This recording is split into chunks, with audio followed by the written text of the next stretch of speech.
오늘 하나님의 말씀의 제목은 그 사람을 알지 못한다 라고 하는 주제로 하나님의 말씀을 함께 나누는 시간을 갖도록 하겠습니다. 오늘 본문에 있는 말씀은 베드로가 주님을 세 번 부인하는 그러한 부분입니다. 베드로가 주님을 부인하는 이러한 부분은 마태복음이나 마가복음이나 누가복음, 요한복음, 사복음서에 다 기록이 돼 있습니다. 그리고 우리가 또 너무나도 잘 알고 있는 그런 말씀의 내용인데, 오늘은 요한복음과 마태복음을 함께 비교하면서 이 베드로의 고백 중에 그 사람을 알지 못한다라고 하는 이런 주제로 하나님의 말씀을 나누려고 합니다.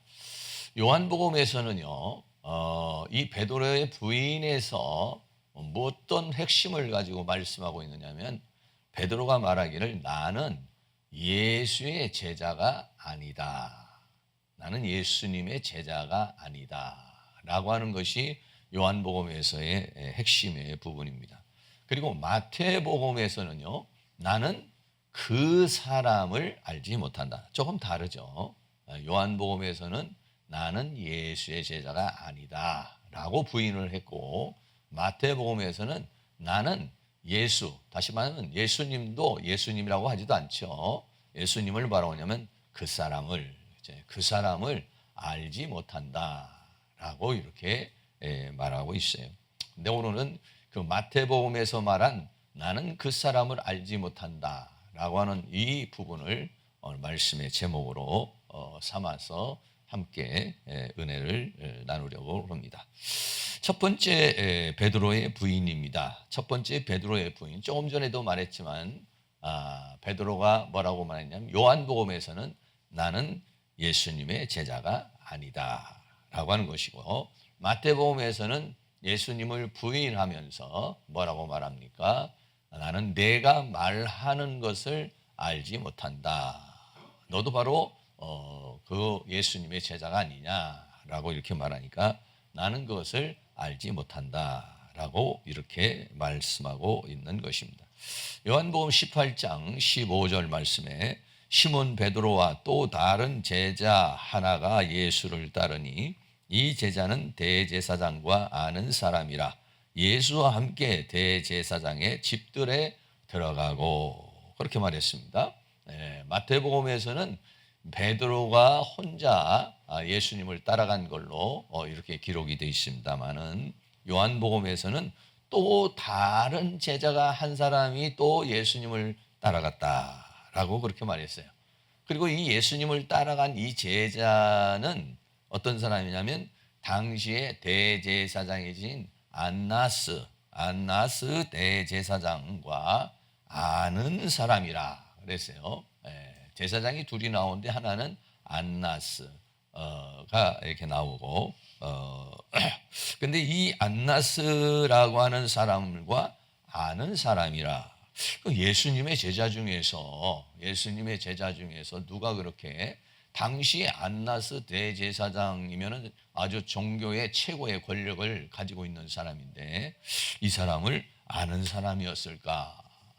여러 가지로 추측을 해봅니다만은 요한복음을 기록한 요한이 아니었을까라고 이렇게 생각을 합니다만, 어쨌든 이 제자가요, 안나스 그 대제사장과 친분이 있는 사람, 여기서 안다는 것은 어떤 거냐면 그노스토스라는 그런 말인데, 이 그노스토스라고 하는 것은 뭐냐면은 좀 이렇게 친구나 친척간, 그러니까는 굉장히 친한 사이라, 그러니까 좀 이 집을 왔다 갔다 왕래할 수 있는 그런 사람이라는 거예요. 그래서 대제사장의 집들까지 들어갈 수 있었다 이런 얘기예요.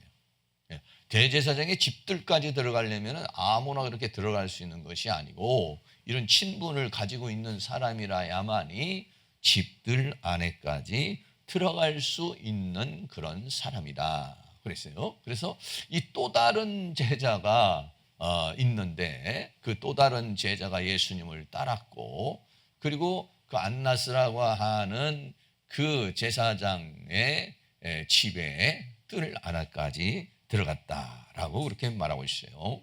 그래, 요한복음 18장 16절에 베드로는 문 밖에 섰는지라 그랬어요. 그러니까 왜냐하면은 이게 뭐 안까지 아무나 들어갈 수 있는 상황이 아니라는 거예요. 그래서 문 앞에 와가지고 들어가지 못하고 이제 바라보고 있었다는 거죠.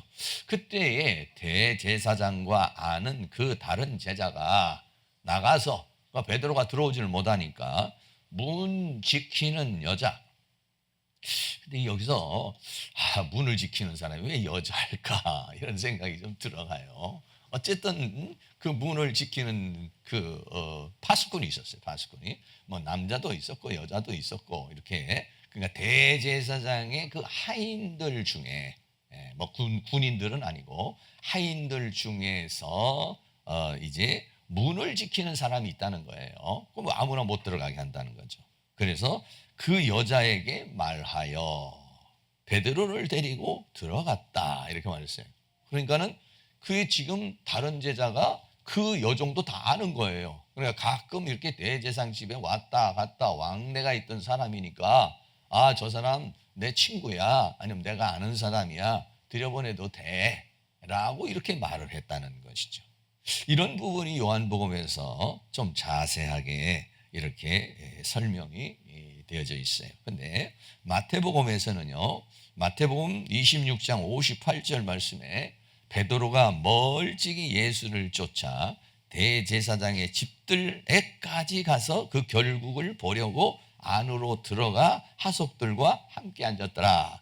마태복음에서는 베드로가 혼자 멀찍이 예수님을 따라가다가 대제사장의 집들까지 이렇게 들어갔다. 근데 여기서 요한복음에서는 집들까지 들어가게 된 것이 뭐냐면은 아무나 거기에 들어갈 수 있는 것이 아닌데 지금 그 제사장을 아는 다른 제자가 그 여종에게 이야기를 해서 베드로가 집들 안에까지 들어갔는데 왜 그 안에까지 들어갔느냐 하면은 결국을 보려고.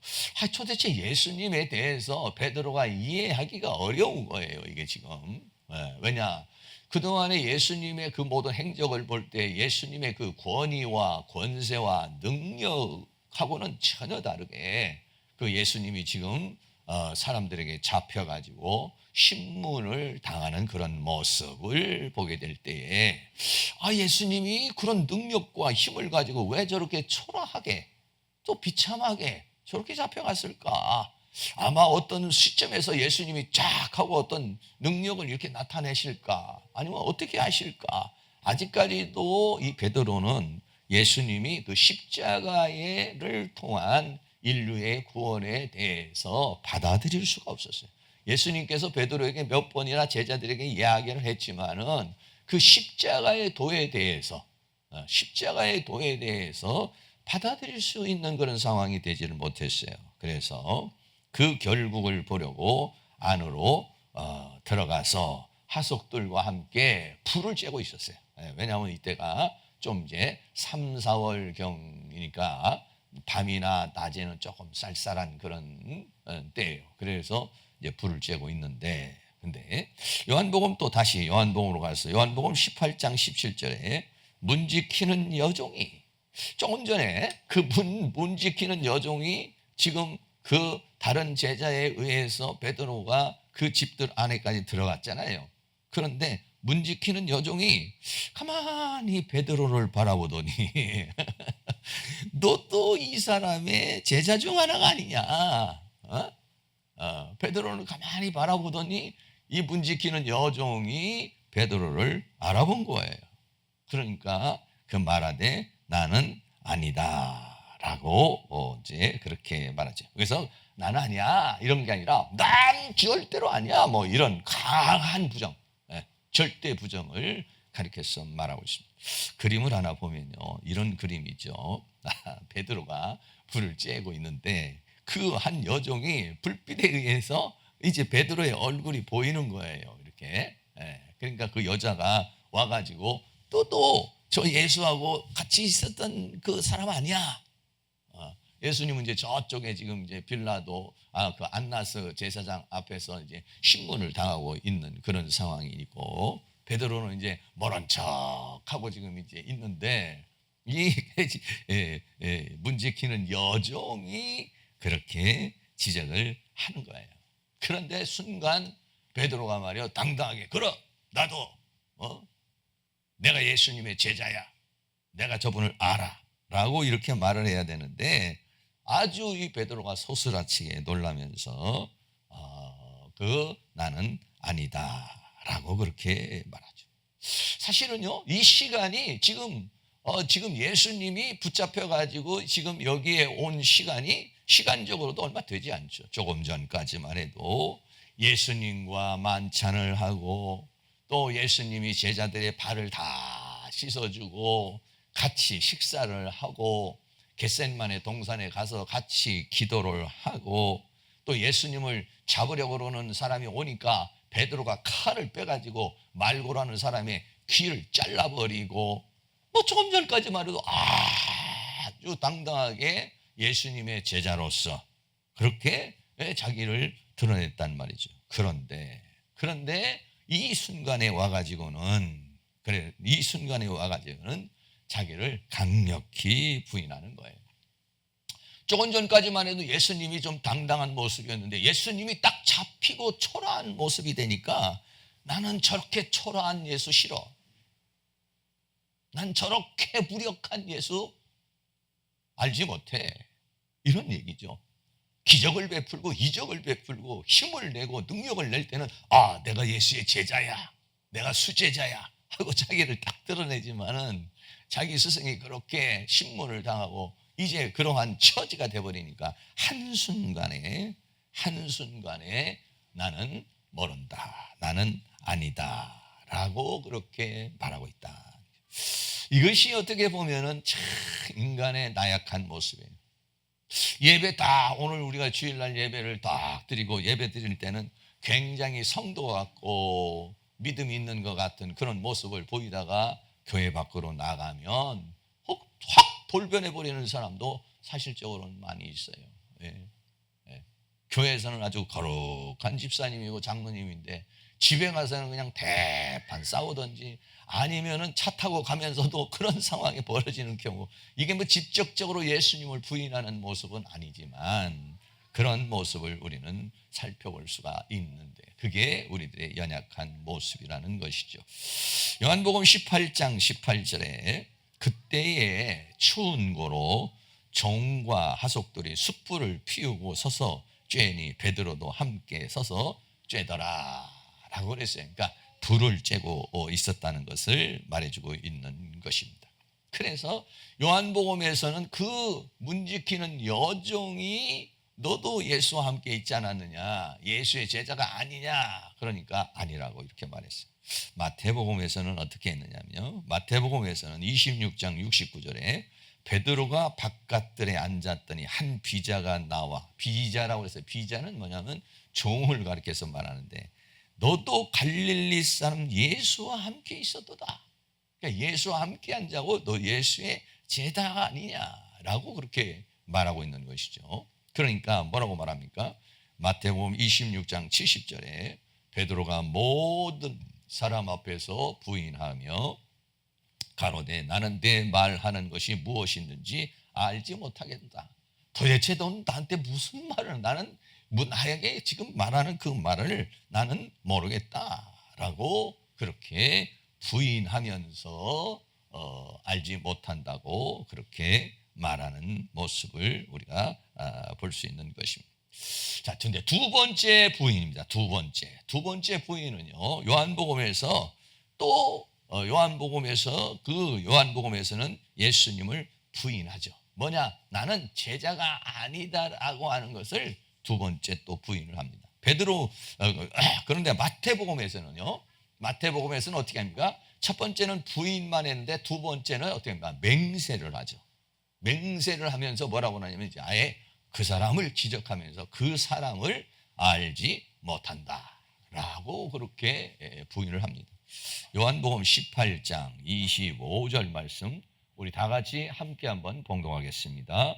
시몬 베드로가 서서 불을 쬐더니 사람들이 묻되 너도 그 제자 중 하나가 아니냐? 베드로가 부인하여 가로되 나는 아니라 하니 그랬어요. 요한복음에서 첫 번째는 그냥 예수님 나는 아니다 이렇게 말했지만은 두 번째에 와서는 부인하며 아니다 이렇게 말했어요. 더 강하게, 예, 더 강하게 나는 아니라는 것을 이제 밝히려고는 그런 모습이죠. 그림에 보면요, 이런 그림이 있어요. 그림에 풀을 째고 있는데 베드로가 보통 보면은요 이렇게 턱수염도 좀 있고 괄괄하게 이렇게 생긴 그런 모습이거든요. 그러니까 그 여종이 또 베드로를 향해서 불을 쬐고 있는데 와가지고 또 어떻게 보면 비참하고 초라한 것이죠. 그렇게 예수님의 최고의 제자라고 그러는 사람이 그 계집종이 와가지고 그렇게 지적을 하는데 거기에서 당당하게 자기 자신을 드러내지 못하는 아주 그런 초라한 모습, 이것이 인간의 모습이고 아니라고 그렇게 말을 하죠. 마태복음에서는 어떻게 말합니까? 마태복음 26장 71절에 보면 앞문까지 나아가니, 그러니까 아마 그 안뜰에 있다가 그렇게 지적을 당하게 되니까 이제는 좀 뒷걸음을 친 것 같아요. 뒷걸음을 쳐서 앞문까지 나아가니 다른 비자가 저를 보고 거기 있는 사람들에게 말하되 이 사람은 나사렛 예수와 함께 있었도다. 그냥 이 여인이 말하는 것이 아니라 막 사람들에게 이제 떠드는 거야. 보시오, 막 사람들에게 말하기를 이 사람은 나사렛 예수와 함께 있었던 자다. 예수님의 제자다. 더 강력히. 그러니까는 이 여자 종이 혼자 그렇게 얘기를 하는 것이 아니라 막 사람들까지 선동을 해서 그렇게 이야기를 하는 것이에요. 그러니까 어떻게 합니까? 그때는 마태복음 26장 72절도 같이 한번 읽겠습니다. 베드로가 맹세하고 또 부인하여 가로되 내가 그 사람을 알지 못하노라 하고 그랬어요. 이제는 어떻게 했습니까? 막 하늘에 대고 맹세를 하는 겁니다. 우리나라 말로 내가 저 사람을 알면 그 사람의 자식이다라든지 이렇게 막 소원에 장을 지지겠다든지 우리나라 사람이 그렇게 하잖아요. 이스라엘 사람들은 어떻게 하면 내가 절대적인 자기 말이 진실이라는 것을 얘기할 때는 맹세를 합니다. 하늘에 향해서. 조금 전까지만 해도 그렇게 예수님을 따르던 사람이 이제는 어떻게 합니까? 맹세를 하는 거예요. 맹세를 하면서 부인을 하는 그런 모습. 그러면서 뭐라고 하냐면 내가 그 사람을 알지 못하노라. 얼마나 랍비라고 얘기하고 주님이라고 말하면서 예수님을 따랐어요. 3년 반이라는 세월 동안에 주님과 함께한 사람이에요. 그런데 한순간에 이렇게 돼요.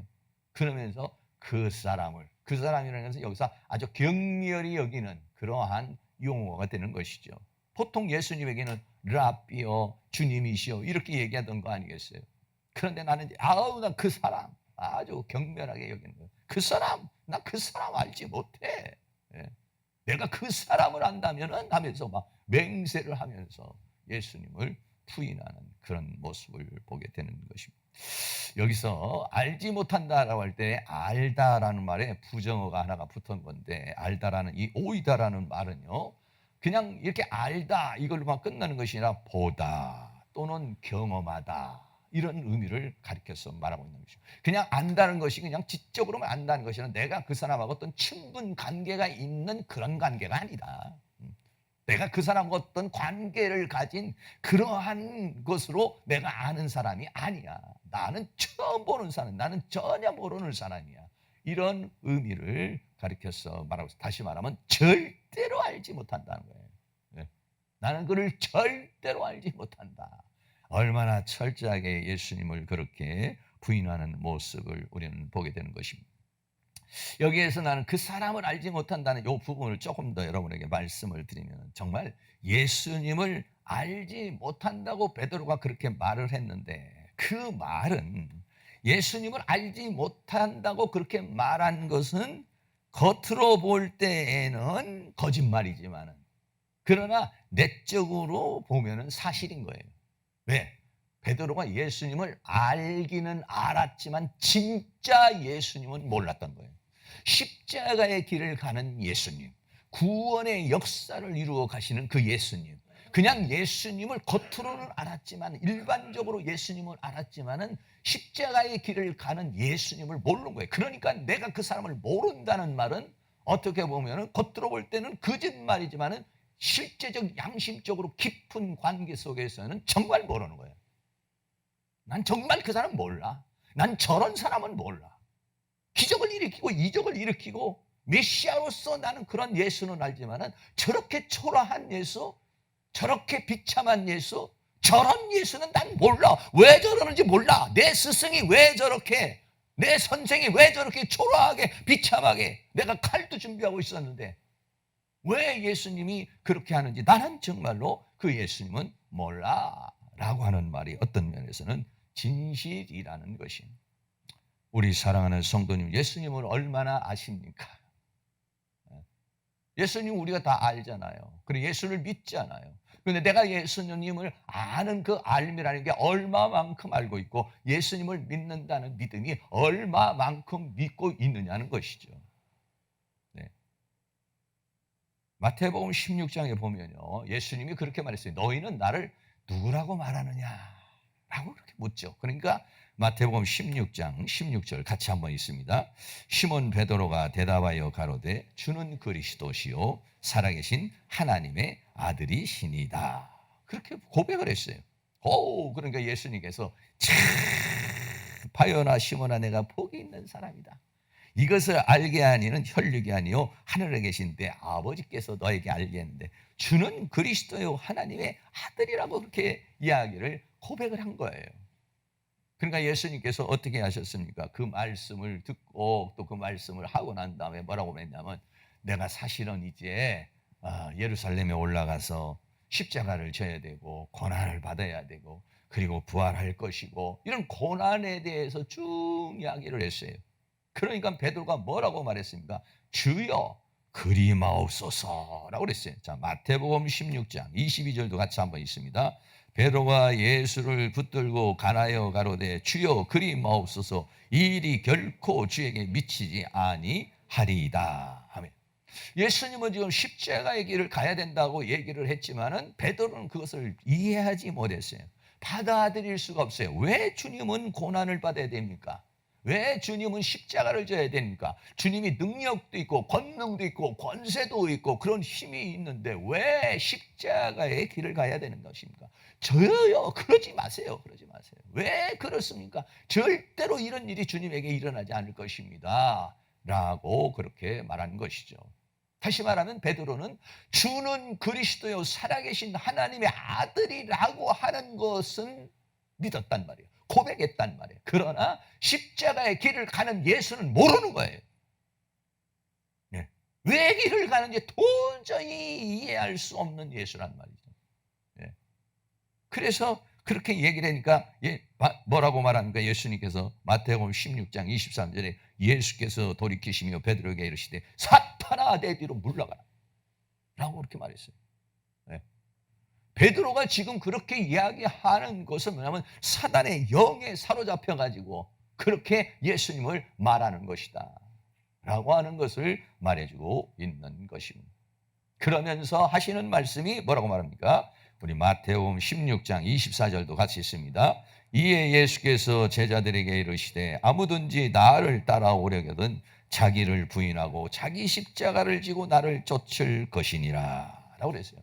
주는 그리스도요 살아계신 하나님이라고 그렇게 말을 하지만은 그러나 주님과 함께 십자가를 지는 것은 또 다른 차원의 믿음이라는 것이에요. 또 다른 차원의 알미라는 것이에요. 또 다른 차원이 되지 못하면 주는 그리스도요 살아계신 하나님의 아들이라고 고백은 할 수 있죠.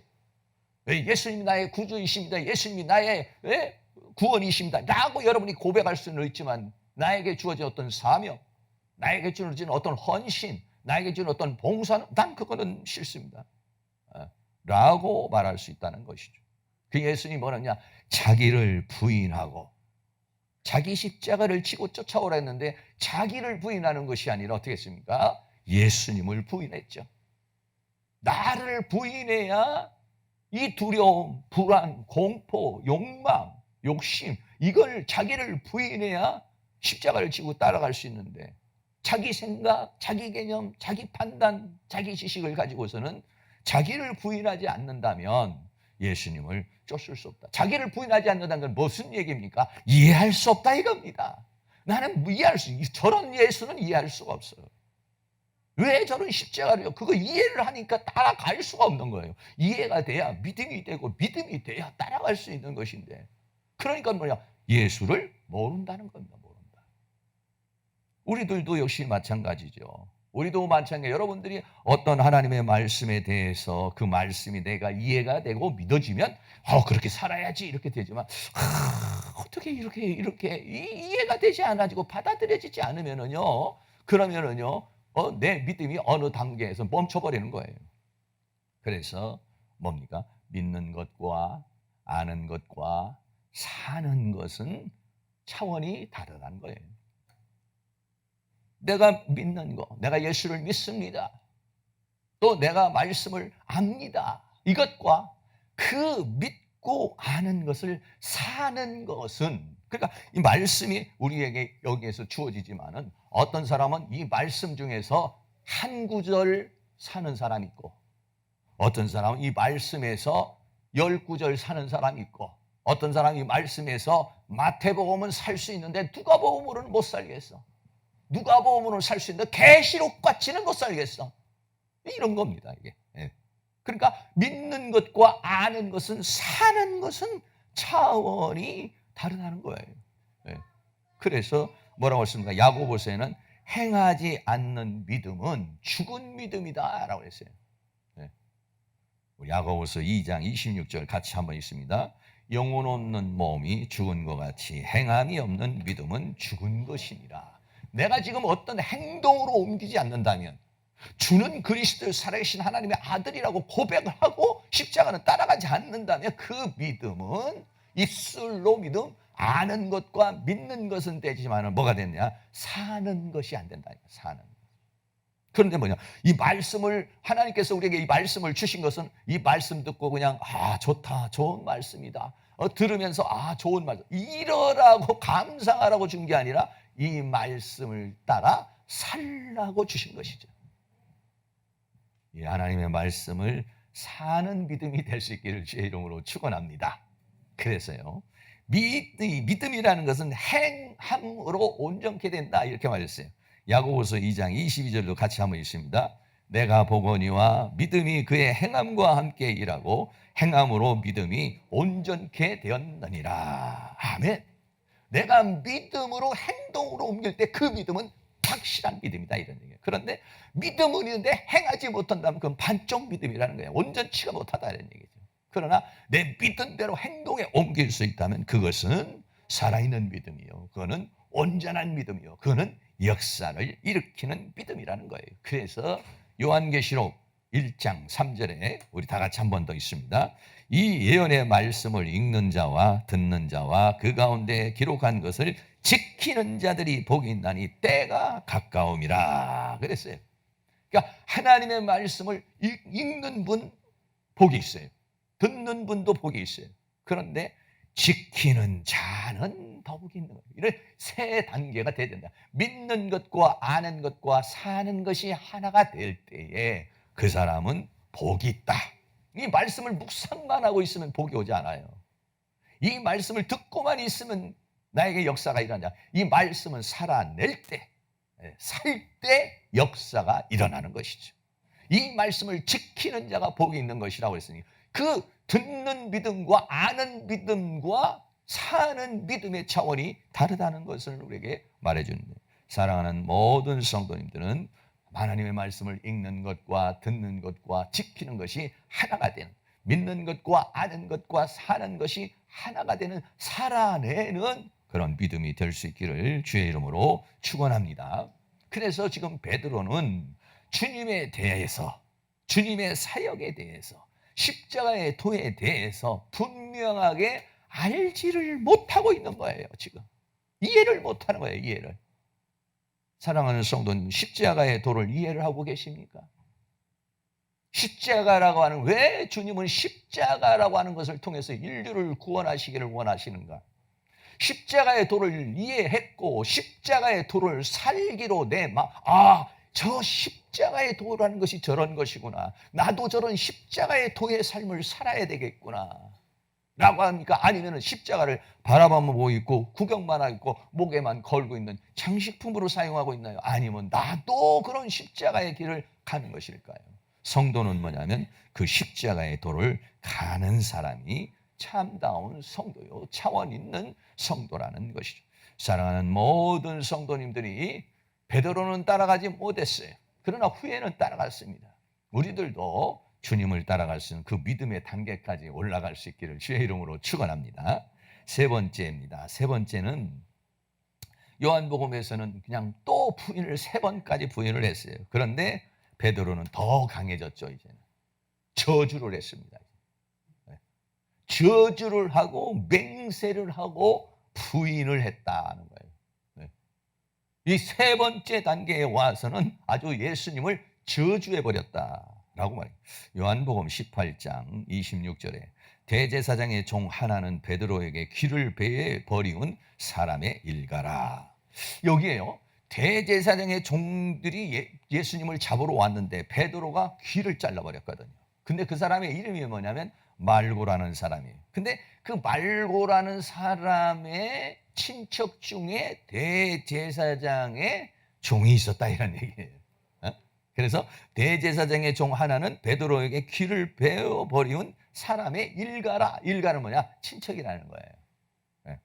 가로되 내가 그 사람과 함께 동산에 있던 걸 내가 보지 않나? 내가 조금 전에도 동산에서 있는 거 내가 보았다는 거예요. 이게 지금. 근데 누구냐면 그 귀가 잘린 사람의 친척이라는 거예요. 예, 그림 한번 보시죠. 이번에는 이제 남자입니다. 두 분은 전부 다 여자가 문 지키는 여종이 또 다른 종이 베드로를 향해서 이렇게 말하는 거죠. 세 번째는 누구냐면 이제는 빼도 박도 못하는 거예요. 이제는 베드로가 화가 나가지고 칼을 들고서 귀를 잘라버렸는데 그 귀를 잘라간 걸 자른 글을 예수님이 붙여줬거든요. 그런데 그 사람의 친척이 어떻게 했어요? 와가지고 나 귀 잘렸었다라고 말하고 이렇게 그때 귀 잘린 걸 보았고 옆에 있었다 이거예요, 같이. 그래서 베드로를 확실히 봤다는 거예요. 네, 그 남자가 확실히 베드로를 봤다고 이렇게 이제 이야기를 하고 있는 것입니다. 그러니까는 이제 도망갈 수 없는 어떤 결정적인 상황이 돼버리고 만 거예요. 요한복음 18장 27절 이에 베드로가 또 부인하니 곧 닭이 울다. 요한복음에서는 그냥 부인했다, 또 부인했다, 또 부인했다, 또 부인했다 이렇게 말하지만 마태복음에서는 더 강하게 얘기를 하죠. 마태복음 26장 73절에 조금 후에 곁에 섰던 사람들이 나와 베드로에게 이르되 너도 진실로 그 당이라. 당이라는 말은 한 패거리다, 그에 속한 자다 이런 얘기예요. 제자다 이런 얘기죠. 네. 내 말소리가 너를 표명한다. 그 말소리가 무슨 말소리냐면은 이게 갈릴리 지역의 말소리인데 오늘날로 말하면 예를 들어서 말하면 경상도 말투리 같은 그런 말투인 거예요. 경상도 사람이 아무리 서울말 같이 그랬니 저랬니 해도 이 말투가 이게 드러나거든요. 전라도 사람은 좀 드러나질 않는데 경상도 사람은 그 억양이 드러나 버려요. 베드로가 아닌 것처럼 얘기를 해도 갈릴리 지역의 특성이 강하기 때문에 그 특성이 아주 이게 드러나는 거예요. 그러니까 이게 참 어떤 난처한 그런 상황에 와버린 거예요. 그러니까 우리 마태복음 26장 74절 같이 한번 읽습니다. 저가 저주하여 맹세하여 가로되 내가 그 사람을 알지 못하노라 하니 닭이 곧 울더라. 얼마나 인간입니다. 이게 우리 인간이라고 하는 존재가 바로 이렇다라고 하는 것을 우리에게 말해주고 있는 것이죠. 저주를 하고 또 맹세를 하고 아주 저주를 하면서 맹세를 하면서 그 사람을 알지 못하노라 라고 그랬어요. 이게 3번 부인하는 것입니다. 사람이 사탄의 영에 사로잡히면은요, 제 정신이 아닙니다. 사탄의 영에서 범죄하는 사람들은요, 자기 정신으로 하는 게 아니에요. 죄를 짓는 순간에 제 정신이 아닙니다. 뭐 조그마한 죄를 짓는 거야 이성을 가지고 하지만은 조금 큰 죄를 지으면 순간 이성이 마비돼 버려요. 잡히는 거예요. 그러니까 보통 그래요. 내가 귀신에 홀렸나 봐. 내 정신이 아니었었어. 내가 왜 그랬는지 몰라. 사건이 터지고 나서 내가 이런 행동을 했네. 그때서 알아요. 베드로가 지금 얘기하는 거는요. 이게 제정신이 아닌 겁니다. 이게 맨정신이 아니에요. 사단의 영이 역사를 하면은 그렇게 되는 거예요. 그러니까 우리가 이 세상에 살고 있지만은요, 제정신 가지고 살아가는 사람이 많지가 않아요. 뭔가에 잡혀서, 어떤 사람은 돈에 잡혀서, 어떤 사람은 권력에 잡혀서, 어떤 사람은 무언가에 잡혀서, 그래서 나이 먹어서 내가 너무 그런 거에 묶여서 인생을 살아왔구나. 내가 그런 어떤 상황에 묶여서 내가 인생을 허비했구나. 이렇게 사람이 되는 거예요. 이게 베드로가 지금 이렇게 하는 행동은요, 제 정신이 아니에요. 그런데 어땠습니까? 언제? 다 기울어서 꼭요 하고 다 기우니까 그때서 어떠냐? 마태복음 6장 75절에 이에 베드로가 예수의 말씀에 다 울기 전에 내가 3번 부인하자. 조금 전에 그렇게 얘기했단 말이에요. 가심이 그때서 생각이 났다는 거예요. 그 생각이 나서 밖에 나가서 심히 통곡하가 아니라 이게 뭐냐면 이제 어떻습니까? 제정신이 돌아왔다는 거예요. 제정신. 언제 제정신이 돌아오느냐? 마귀가요, 우리에게 역사를, 우리가 죄를 지을 때까지는요 꽉 사로잡고 있어요. 그러니까 죄를 지어버리면 그러면 이제 마귀가 떠나버려요. 세력이 약해져요. 그러면 그때서 어떻게 하냐? 제정신이 나는 거예요. 생각나서 심히 통곡하니, 심히 통곡하겠다는 게 이제 제정신으로 돌아왔다는 거예요. 사랑하는 모든 성도님들이 제정신으로 살아가실 수 있기를 주의 이름으로 축원합니다. 옆에 있는 분에게 얘기 좀 해주세요. 제정신으로 사시기 바랍니다. 혹시 지금 제정신인지 아닌지, 무언가에 사로잡혀서 인생을 살고 있는 건지, 뭔가에 묶여서 살고 있는 것인지, 정말 제대로 정신 차리고 살고 있는지 다시 한번 우리가 생각해 볼 수 있기를 바랍니다. 결론입니다. 첫 번째, 요한복음에서 베드로가 부인했고, 마태복음에서는 그냥 부인했다 같이 말했어요. 두 번째는 베드로는 맹세를 하면서 부인을 했습니다. 세 번째는 그냥 저주하고 맹세하고 부인했습니다. 그러니까 닭이 울더라. 그런 심히 통곡을 했다. 이것이 인간인 것이죠. 사랑하는 모든 성도님들이 닭 울음소리를 자주 들을 수 있기를 축복합니다.